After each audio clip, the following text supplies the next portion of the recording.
A scéalachcin an duine a bheit fuireach sa gobert de Slighe Taobh an ír chu sin ris an dhear an héin.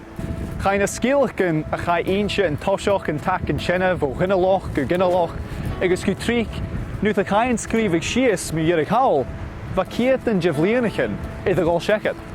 Ach ha Slighe Taobh an ír an sa bhfuil nógad sa 6 míle iad fatan is mó an a siúd scéalachcin a dheor an an dheorichin echtrí.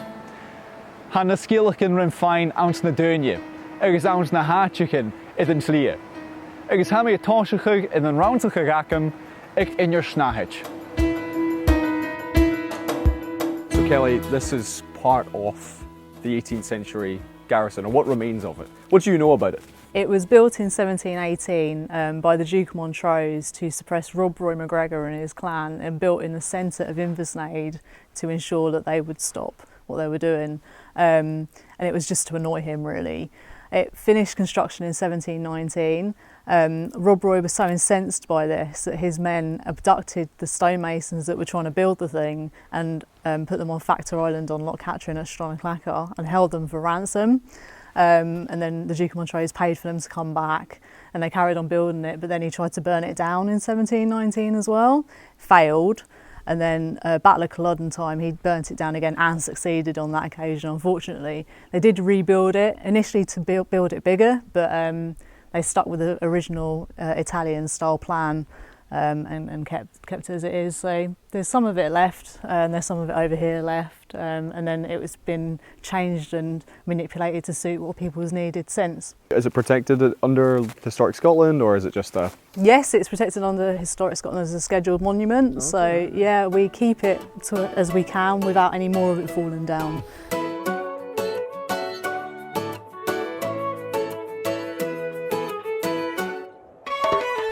Just north of here in Inversnaid on the West Highland Way is Rob Roy's cave, where the famed Highland outlaw is reported to have taken shelter from his pursuers. A bounty of £1,000 had been placed on his head, and allegedly he hid by the water's edge, the perfect hiding place.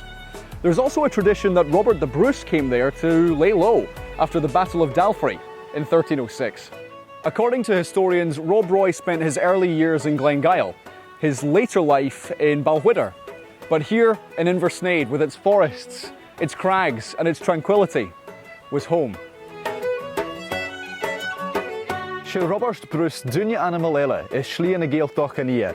Fer an deach mar an scéalachcin is scríomhaigh go hechtréal leis na Gael. Bheit an brúsach na ghuine uasal, bheit a Gaelic agus bheit dlú ris na Gael cúteach. One such story is about the Brooch of Lorn, a medieval piece of jewellery supposedly taken from Raibeart Brus in battle in 1306 near here at Dalrigh. His early reign as king had been marked by life as a fugitive, escaping the English and allies of rival Scottish barons. In 1306, he'd been ambushed by the MacDougals, forced to retreat, and as his enemies attempted to grab hold of him, he lost his cloak and the Brooch of Lorn. Years later though, he got his revenge on the MacDougals after the Battle of Bannockburn in 1314. He confiscated their lands and gave them to his allies. Duncan Ban MacIntyre, the 18th century Gaelic poet, is a name synonymous with this area.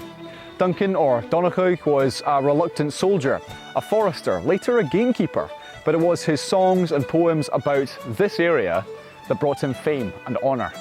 Chaburing do Donogh léimhigh nó scríomhaigh, ach bhai comasach I the bhardach arish, or bhai caine icke na dain icke héin. Go forstanach chai in scríomhaigh sios mú Dhearg Hawl, agus be mollig bain dórain in ober bevoa, chai scríomhaigh leis. Scríomte man scíire seo, Chimichael na binne. Chlech Donogh moran de Janneminache na skira na Vartoch. Va kuch na scríomhaigh a reine in Jaiúne, a cui gluasit an tloi as an duich, agus fallavoch na glaun. As well as the historical people dotted along the 96 miles, there's monuments and landmarks too, and Clachnan Caimballoch, or the Campbell Stone, is one of them. Ronald Cameron has spent his whole life in Kinlochleven on the West Highland Way, and he knows the story well. Agus, Coasa Hanaki? Hai a hokla an shiki jig daich at Secoic, as Jeblar in your lochi, ik aum hockey shivota.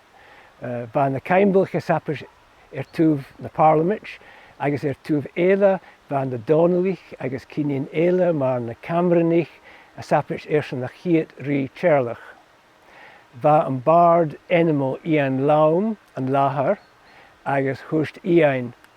Jerik mi moch Martin Donich, gu brai kaistil in your lochi, hunnik mi an taram a dol an ordu, agus va buai a vlair le clandon. Hich na Camblich, hust Ian gun de hou moren ju na bonnetjen achgado tarsin na hainja, abin neves. Then the Donnelly, a spatig na dunja bochga nach buren rui lua galore, ach mierak hou skuret de marvag, fashgeer lun de vra, faran de hoket a charn. Anten blienach an as Jason, bavish do Donnelly, klacha kurir en karn, san do shachet, agus verig keimbelich klach as, a chai as down, gus an landju. Agus Keaton de Vlienchen in Jason, de Villen Larich, Slighe haast kutumach. She skelach ma haun, pastjen echtri akin, agus, haneo na keimbelich agus na Donnellich en nuchu rekela haast, agus hasje na torst mishnach goen, dochas goen, nach maar fuse naidjes cho sheriff rishin gushiri bra. Hamian dochas. So having spoken to Ronald in Kinloch Leven, I'm now in Glen Nevis, a few miles away from the finish of the West Highland Way at the foot of Britain's biggest mountain. And what he's said about Gaelic and its connections across the history and the timeline of the West Highland Way has really interested me. And there's a Gaelic quotation about this place and about its people. Glaun niver, glaun and clach, glaun and being garst animoch, glaun fata fiai, fas, slua bratoch I vi gnash. And what I've learned from speaking to the likes of Ronald and others on my journey is that Gaelic, of course, is dotted throughout the history of the West Highland Way, and its people and its stories are right at the heart of it.